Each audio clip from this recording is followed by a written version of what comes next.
Bonjour chers followers, bonjour chers abonnés, Sébastien Badibanga pour la chaîne Curly New York. Ici on parle de la spiritualité africaine, on parle de l'excellence noire et de la culture noire, on parle de la drépanocytose et on parle de tous les sujets qui concernent ce monde. Sujet d'aujourd'hui, les différences culturelles entre les Noirs d'Afrique et les Noirs de l'Occident.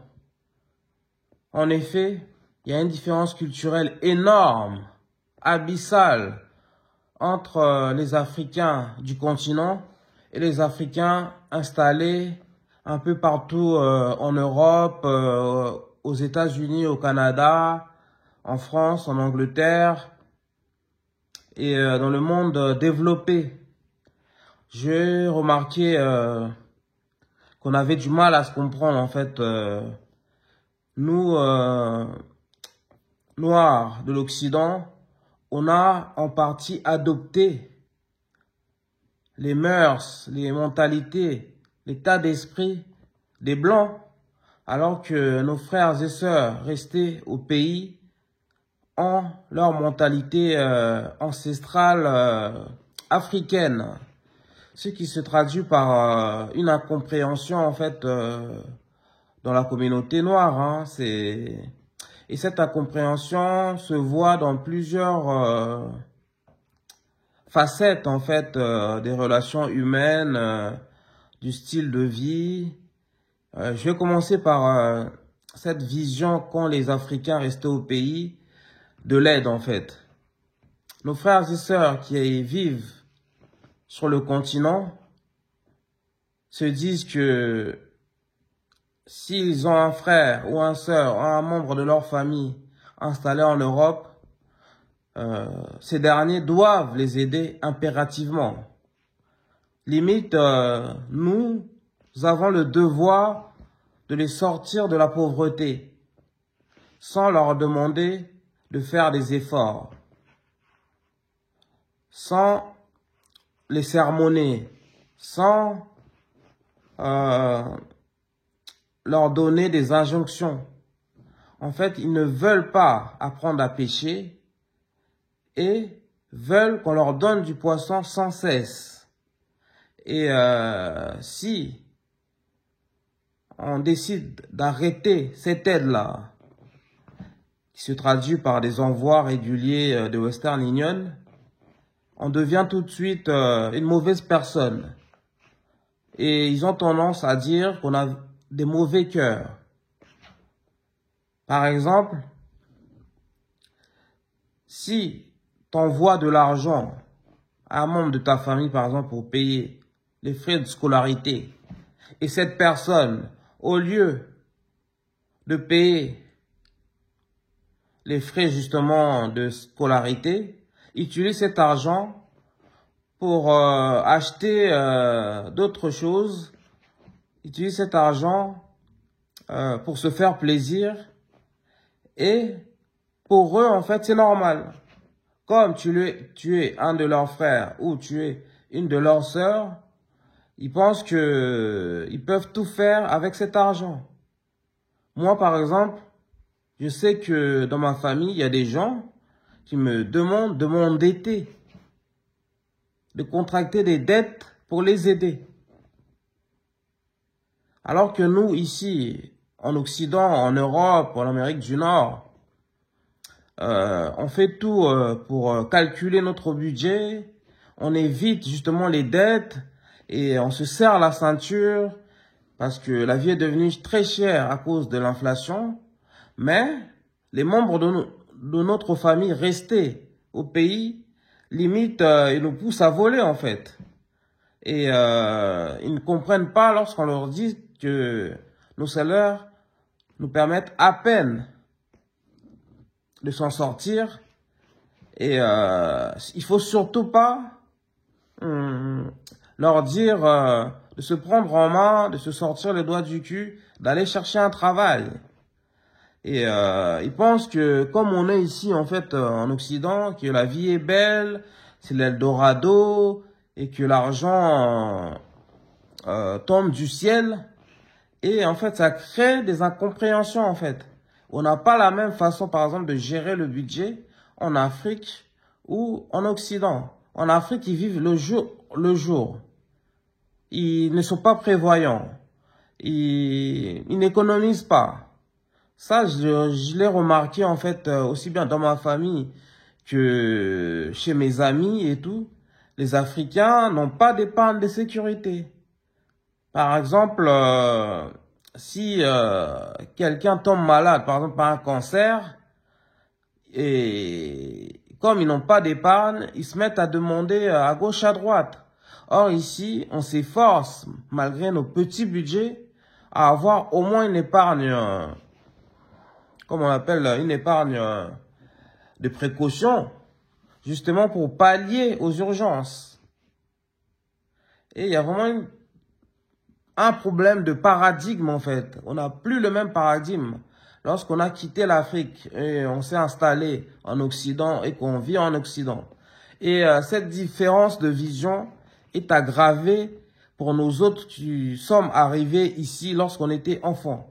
Parce que les Africains de la diaspora sont arrivés en Occident lorsqu'ils étaient majeurs, lorsqu'ils avaient 25, 30 ans. Encore, ils gardent les mêmes mentalités qu'en Afrique.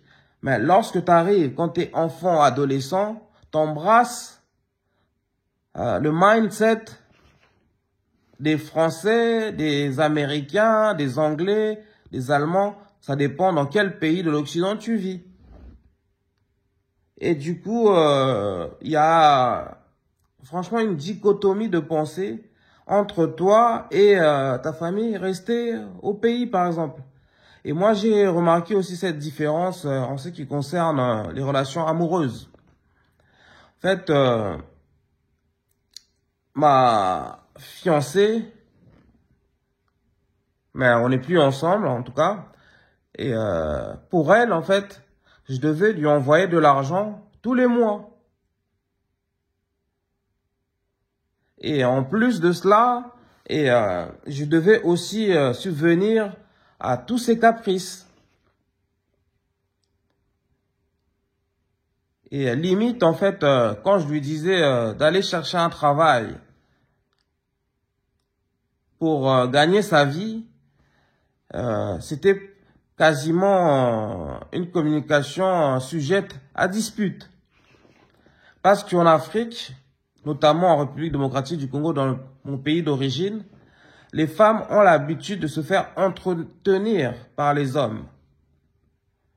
En général, les femmes vivent chez leurs parents jusqu'au mariage.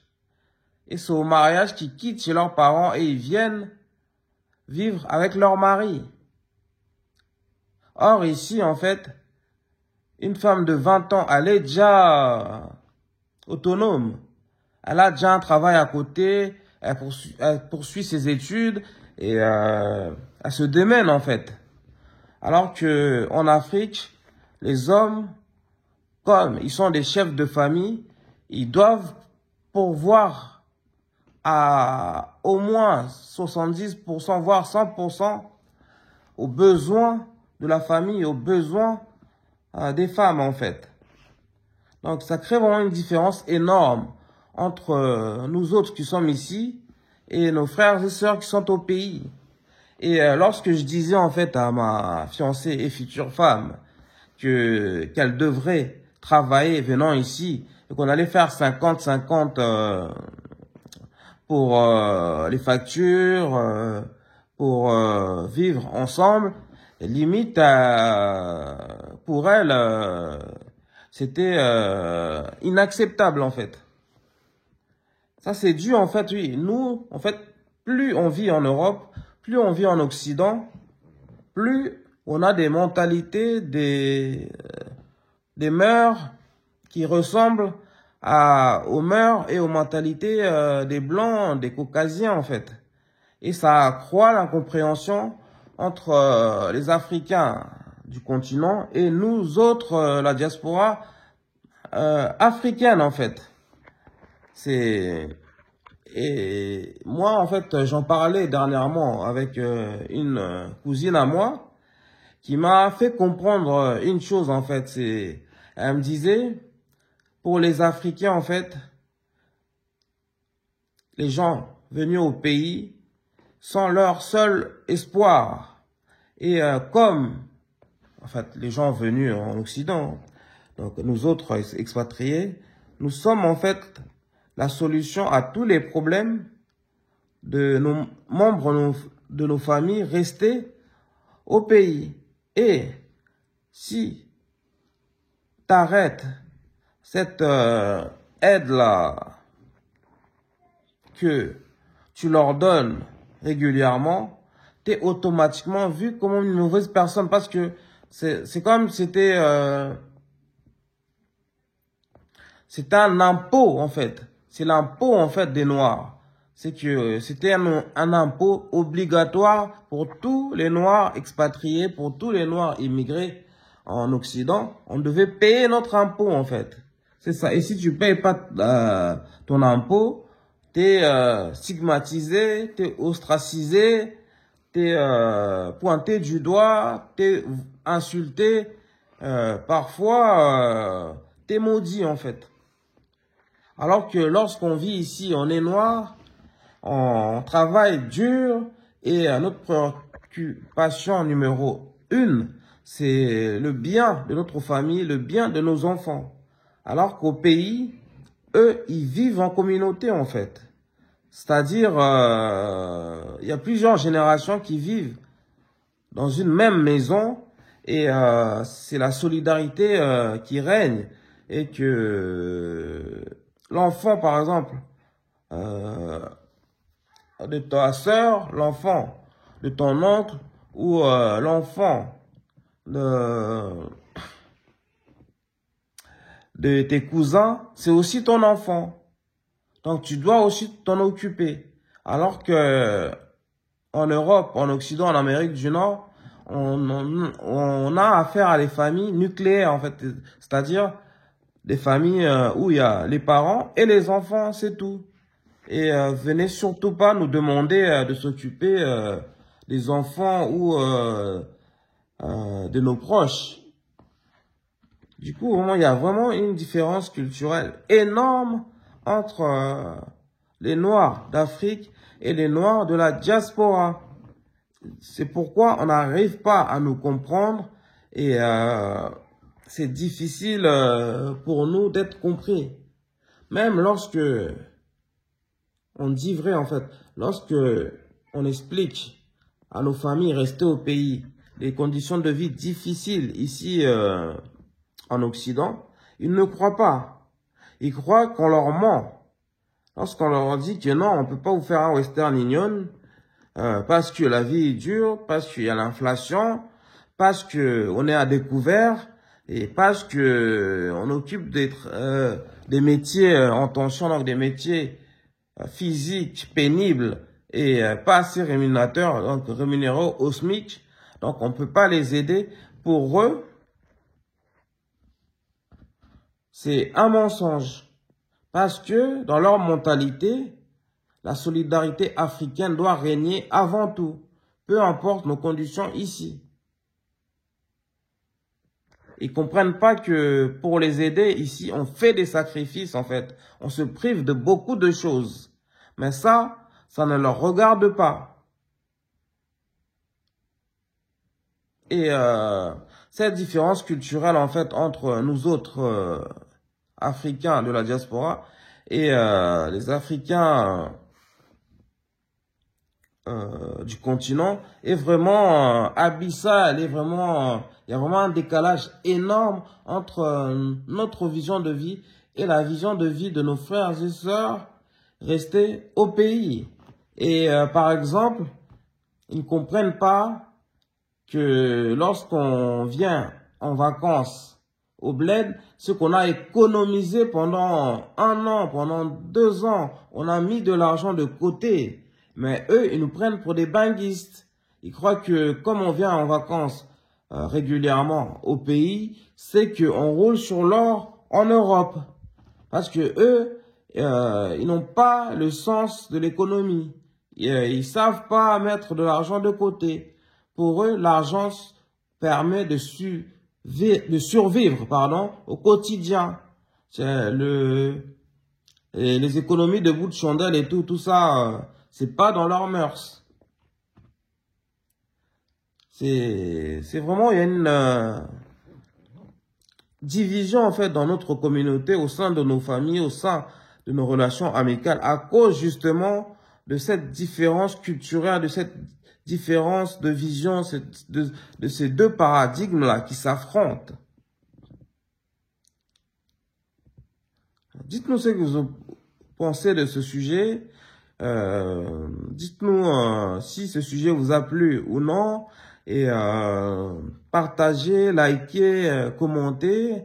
Vous êtes si bien sur ma chaîne Curly New York. Ici, on parle de la culture noire, on parle de l'excellence noire, on parle de la spiritualité africaine, on parle de la drépanocytose et on parle de l'actualité mondiale et française. Merci beaucoup. Peace out.